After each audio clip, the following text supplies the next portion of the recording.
Welcome back, my friends. We did it. We are in the profit zone, everybody who owns some Kaspa. But this is just the start of the battle ahead, as so often the importance on when we buy is casting this overshadow, plaguing the importance of when we sell. Think of it from an experience standpoint. How many times have you honestly been staring at your screen with a bag of cash looking for your favorite asset to hit a juicy low versus staring at your screen with a winning trade looking for a nice peak to sell into the open market? That's why today's video is so important, especially for you guys who are planning on hodling until the 2025 bull run. This is the perfect chance to try like a $25, $50 small account challenge with a bit of leverage so you can get some more experience on finding this top. Name's Jesse, professional poker player and mathematician. It was in the limelight for a moment and then all of a sudden everybody forgot how important the increasing hash rate for Kaspa truly is. Looking at the hash rate chart, we can see how it directly has been affecting the price chart. Right here, notice how the hash rate stalls out for about a week. This is exactly when the price candle was at its bottom. It wasn't until we started getting a more steep increase in hash rate that the candle on price started picking up again. Looking at this big picture, these K3 miners are still earning $280 a day.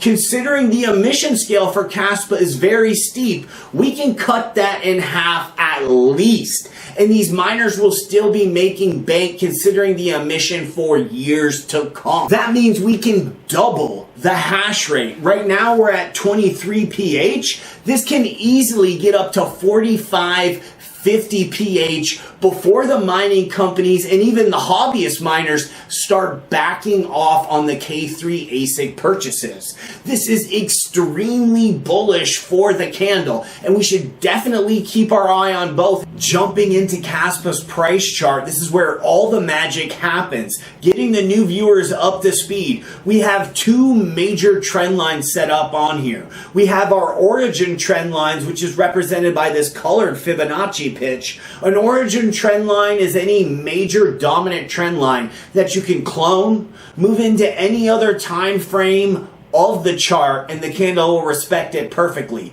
It gives these beautiful Fibonacci pitches off of them, which capture the candle's price movement on its upward path.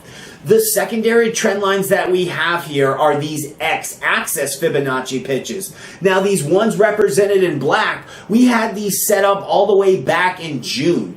Look at how well this second to final line in August captured the movement of the candle with precision. Recently, all the regular viewers had a sigh of relief once the candle had broken out of this X-axis Fibonacci pitch in black. Looking at the chop the candles created over the past few weeks, it appears that Kaspa's fallen directly into another X-axis Fibonacci pitch. This is extremely common, as we can see. Looking at the H-bar chart, there is one identical Fibonacci X-axis after another that fit beautifully in the candle's path. All this means for Kaspa is it has to clear this cluster of resistance trend lines over the next 20 days until it will have enough runway to start making some massive upside movement. Once it gets to that stage, the next major resistance line it will run into is the angled origin trend line off the August 7th peak. This intersects directly with the next X-axis descending trend line on Halloween, October 30th.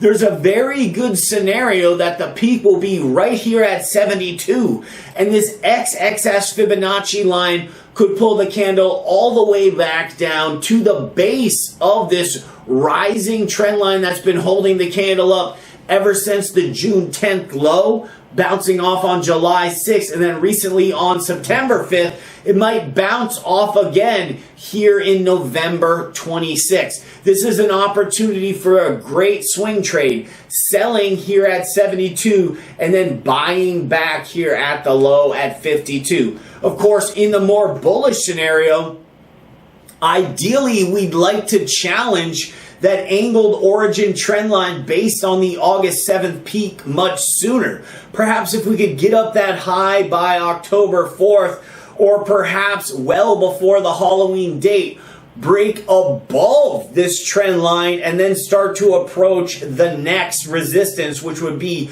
up here higher around 82, 83 hay pennies.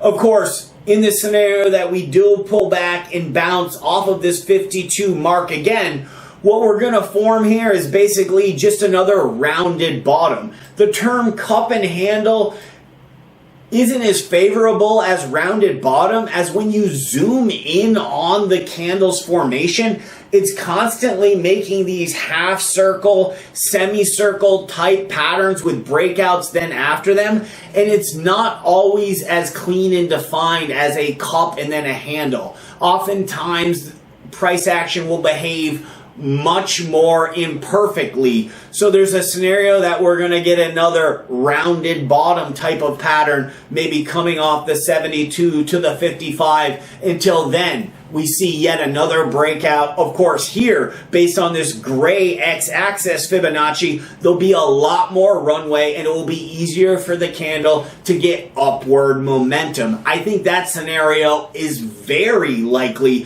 Of course, we'll have to wait it out and see where the candle is around those dates. Only then will we throw in our oscillators, take a look at perhaps our artificial intelligence's favorite indicator, which is the Golden Cross 200 SMA, something you guys should play around with, and we'll get our reads significantly on those days.